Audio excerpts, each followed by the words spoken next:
The festive season is upon us, and like previous years, it's time to look at some catalogues full of materialistic splendour.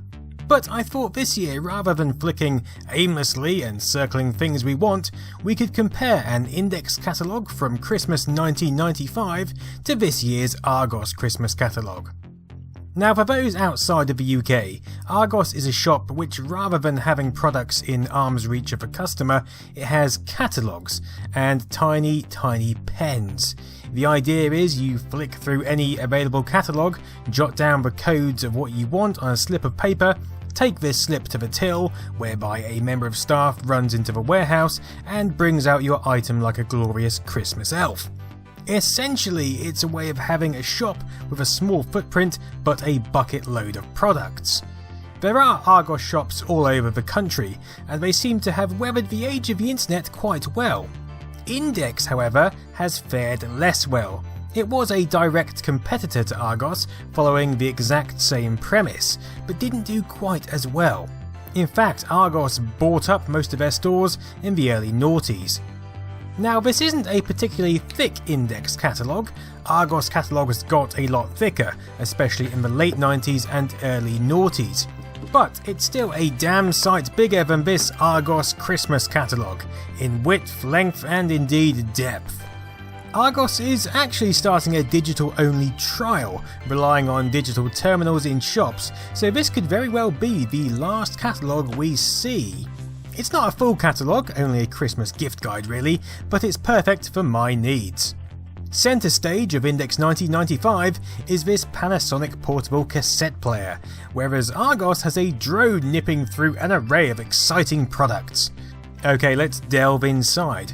I'm going to skip past all this crap. I mean, ring styles change, but no one really cares.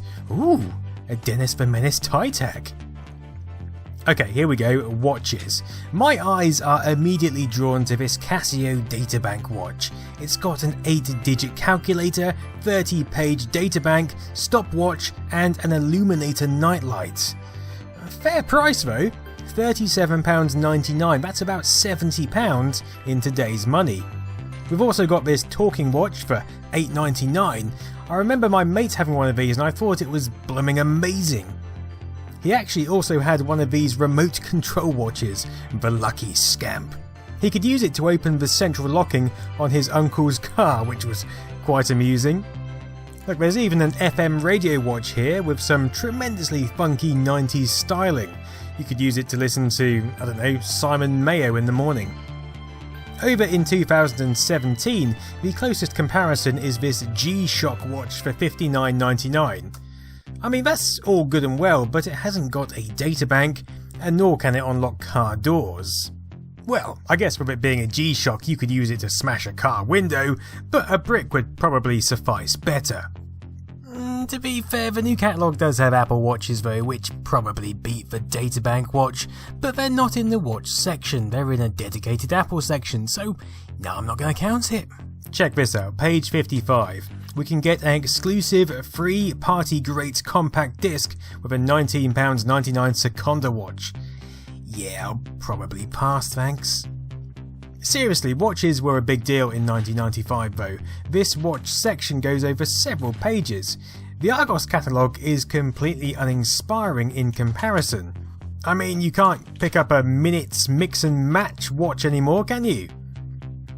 And look, it's a Gladiator's watch, and these crappy cheap ones which literally had images of someone kicking a ball, playing tennis, and I don't know, whatever that guy's doing, just for padding purposes. Literally to make the watch look more impressive. Over the page we've got some novelty talking clocks. The Argos 2017 gift guide doesn't even feature standard clocks, let alone novelty ones. I mean, these would have been the perfect gift in the 90s. Now we've all got mobile phones, so no one wants Batman telling you Gotham is in trouble at 7 AM on a Monday morning. Here we go, here's a section dedicated to great gifts in 1995. I remember seeing those bandit savings banks every single year. What I don't remember seeing is this old man in a bath shaving set. Is that brush supposed to be what I think it is? The Big Boss calculator set. I wanted one of these for some reason, a classic pen case disguised as a brick. Basically, what passed as a gift in 1995 doesn't even register in today's catalogue. Alrighty, onto the audio equipment. Look at all these portable cassette decks and the brands: Fidelity, Ross, Iowa, Panasonic, Sony. This Panasonic RQ-V187 used to catch my eye with its 20 radio presets and extra bass sound. Look, just £7 extra for auto reverse. What a bargain! We've even got portable CD players on the next page. I remember the early ones didn't have a music buffer and used to skip all over the shop. Even this cheapo Goodman's is £74.99, that's about £140 today. But damn, I wanted one. Here we go, here's one with new electronic shock protection for £149.99, wow. In comparison, 2017 gives us MP3 players, ranging from a tenner up to £40. No skipping anymore, no clunky tape controls. I know that's clearly better, but the clunking of buttons and the hiss of whirring cassette all added to the experience for me. Check out these 1995 stereos, Cascade, Bush, Ventura, with a big sound. Here we go, this one was the nuts. The Philips AZ8304 CD radio cassette recorder. Such catchy names. This thing has a 2-band graphic equalizer, a triple amplifier, 5 speaker system, and CD track intro scan. Look how hefty that thing is, you need 2 fricking handles. Disappointingly, 2017's boombox selection is rather uninspiring. I guess the best is this Sony CD and cassette player. Most page space is taken up by Bluetooth speakers, which, you know, they're a pretty good modern day solution to pair up with your phone. Certainly more convenient than lugging around a dirty great boombox, but they don't look anywhere near as cool. One thing I really miss are those mini systems. A craze Amstrad started in the late 70s by essentially making a big tower of metal and plastic, which looked like separate components. The thing is, growing up in the 80s has made me prefer these fake units as opposed to the separates. I mean, they look awesome, don't they? I also like how pages always started off with the cheaper goods and got better and more expensive as you turned pages. This triple disc Samsung unit seems the most expensive at $229, but I much prefer the look of this Goodman's tower. I don't think this Argos catalogue follows the same pattern of laying out pages in ascending cost, but I'll tell you what, this LG Hi-Fi entertainment system looks pretty darn cool. I didn't actually expect to see something like that in here. I think manufacturers are starting to cotton on to the love of retro throwbacks. Interesting to see all these cheap vinyl players making a resurgence as well. Look, how glorious. A spread dedicated to batteries and VHS tapes. We've got headphones and, of course, storage. Now, this was a crucial element to maintaining a collection of any media really. You won't find that in this catalogue, that's for sure. Gone are the days of people flicking through your shelves checking out your musical tastes. Nor will you find VCRs. Do you remember seeing these twin deck units? £349.99, that is a lot of moolah. But you could record two channels concurrently, or record one whilst watching a different tape. Those were heady days. We've got an array of colour TVs here. This one is a whopping 20-inch with 40 channels. I'm not sure why you ever needed 40 channels. I mean, we only had 4 terrestrial TV stations back then. There's even a black and white TV set in the corner with a 12-inch screen. Although I'm not sure why they're promoting centimetres here. No one wants their screen size in centimetres unless they're just trying to make them sound bigger. Maybe this is why Index went under. Funnily enough, the smallest TVs in Argos at 22 inches are larger than the largest TV Index had to offer 22 years ago. Although the old 4:3 ratio did look bigger. I don't just mean in depth, I mean they physically look like bigger screens. The bog standard 20-inch TV cost £179 in 1995 or $259 with teletext and Nikon digital stereo. That equates to about £500 today. Here's something upsettingly missing today: karaoke machines. Look, there's 4 in this single catalogue. And 8 keyboards. How many keyboards do you need in a single catalogue?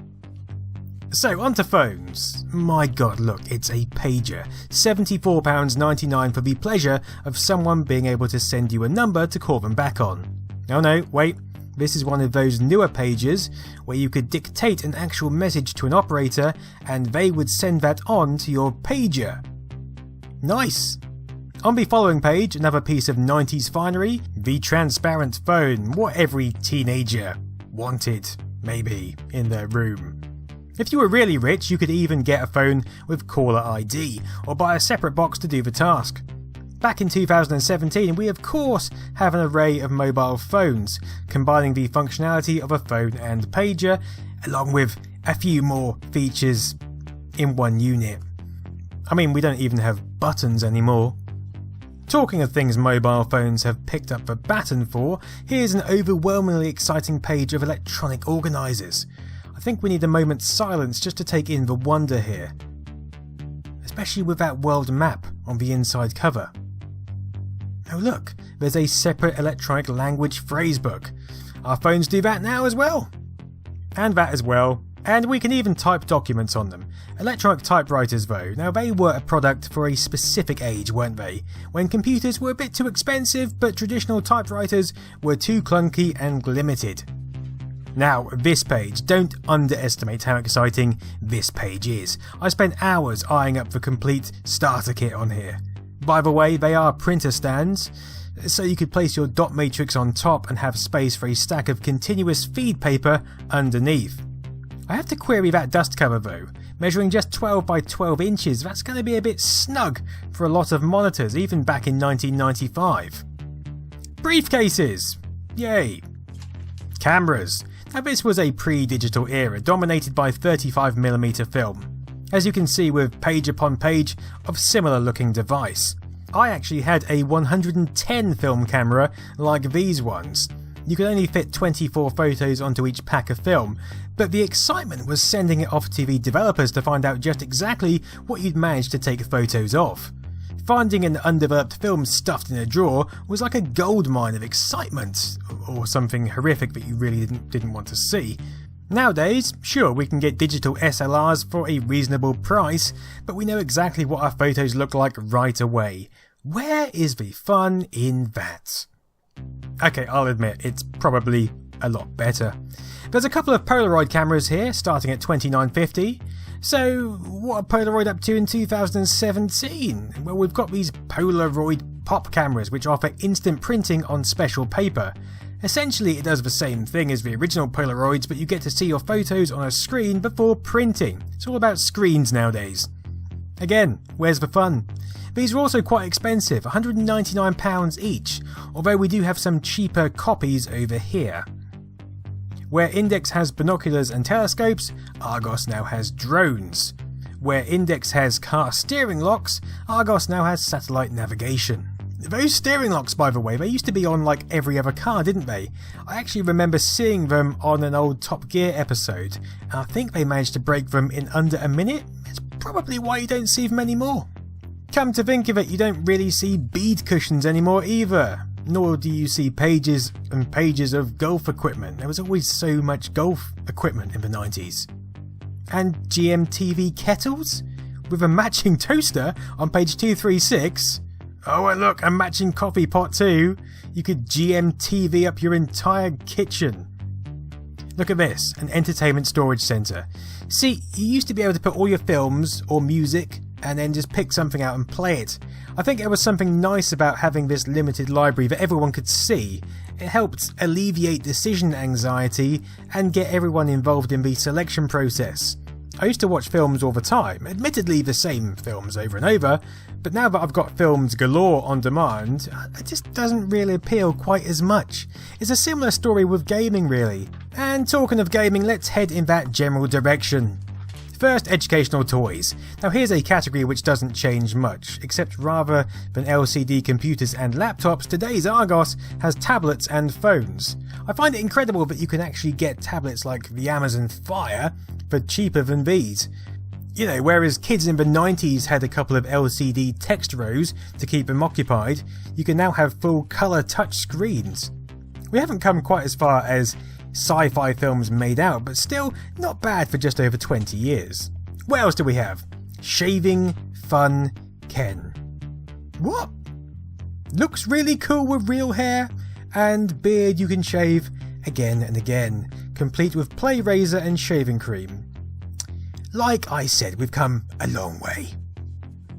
Here's something about the mid-90s. If you had a product, all you needed to do was paint it in primary colours and you'd instantly have a kids version. There's another karaoke machine. Oh, and 2 more keyboards. But seriously, why would you want these hideous affairs rather than just buying an adult version for the same price or even cheaper? It still eludes me to this day. It looks like I was wrong about karaoke. Argos does have these child-friendly microphone stands, which are compatible with any external music player. Feels like a bit of a backstep, seeing as the 90s ones had a music player built in, but you know. 1995 yields all this wonder as well. We've got Lego, Connects, Legends of Batman, even Space Precinct characters. For £3.50 each. Do you remember that show? I've actually got a couple of these figures myself. Here's Brody in all his unrelenting glory. Of course, we've still got this kind of thing in the current catalogue. Here's some Batman stuff, various other action figures. Like there's even Stretch Armstrong. Now here's something I've noticed. Nowadays he's reverted to his original face from the 70s, but in the 90s he had this entirely different setup, with a face that looks so 90s that I could cry. At £14.95, or about £30 with inflation, he's more expensive than his current £21.99, but certainly hasn't fluctuated in price as much as some things in this catalogue. Oh god. Here's another karaoke machine. £199, it looks like I was very wrong. Karaoke machines haven't disappeared, they've simply evolved to the next level. There's also some keyboards there. Sadly, Scalextric is missing from the current gift guide, but there's shed loads here. I used to love those covers so very much. Alright, let's get on to the gaming section. What better place to start than LCD handhelds? Here's a breed which has almost entirely died out. But it's a shame because look at them, they're such vividly coloured pieces of plastic excitement. And at the time, they were fun, sort of. I mean, there was no decision anxiety here either. You had one game, you had a new set of batteries, and you played it until your thumbs were raw or fell off. We've got various Tiger models here, along with rarer grandstand models such as this Gladiators device. Underneath all that there's this TV boy as well. I think these were just a collection of Atari 2600 games shoved into a controller, something which we do today just with more recent machines. On the next page we've got some of the more impressive VTech machines, including the Pre-Computer 2000, one of my personal favourites. Under that there's the Sega Pico, which of course can run Crysis just fine. Turn the page again though and we have the main show. I'll just leave this here for a second so you can take it in. We've got a Mega Drive 2 for $89.99 with 3 games, a Master System for just $34.50, a 32X for $129.99, which is about the same price they go for on eBay today, a Game Gear, Super Nintendo, Game Boys, more choice than you could shake a collection of digital sticks at. If you're wondering where the games are, then they are on the next page. Not a massive selection, but then there were plenty of shops to buy games from. Besides, when, you've got the Ninja for the Master System on sale, what else could you possibly need? But here's the thing, back in 1995, the gaming section of this entire catalogue took up 3 pages. Fast forward to 2017, and we have a whopping 20 pages in this Christmas guide alone. Gaming has certainly moved from a niche pastime into the mainstream way of spending time. Where once we had Super Nintendos and Mega Drives, we've now got PS4s, Xbox Ones and Switches. Prices are higher, but the technology is way more advanced, and if you add inflation in, it's not that different. On the handheld side, where we had Game Boys, we now have 2 and 3DSs. In fact, Nintendo have done pretty well for themselves, haven't they? Proving their ability to navigate an evolving market, whilst some of their competitors fell by the wayside. And actually, the new catalogue has one more page of gaming, this retro gift page, with the AtGames Mega Drive, an Atari flashback, a little Diddy arcade cabinet, and this Sega portable console, along with these other devices. So Sega are of course still with us, but you know, it would be nice to see them produce a new console. Something like the Sega Jupiter. Yes, I can picture it now. One thing I've noticed is that, you know, in the 90s and 80s, catalogues always seemed to be behind the times.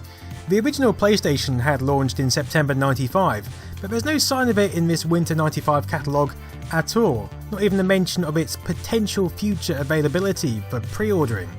Now that's partially because catalogues were printed way in advance, and there wasn't even internet to revert to for updates. Store copies may have had page updates slipped in, but this was still an era where availability was behind the curve in a lot of outlets. Nowadays retailers can't afford to do that, and as soon as something new is out, you'll find it online and even in the latest catalogues. Supply and demand has stepped up a level, well, in most instances anyway. But this marks the end of this catalogue adventure. I'll leave you with some 1995 Christmas trees and maybe a Robocop suit, and bid you farewell. Have a great Christmas or winter holiday everyone, and I'll see you over the holiday period because I might do a live stream or something like that. Stay tuned and I'll see you then.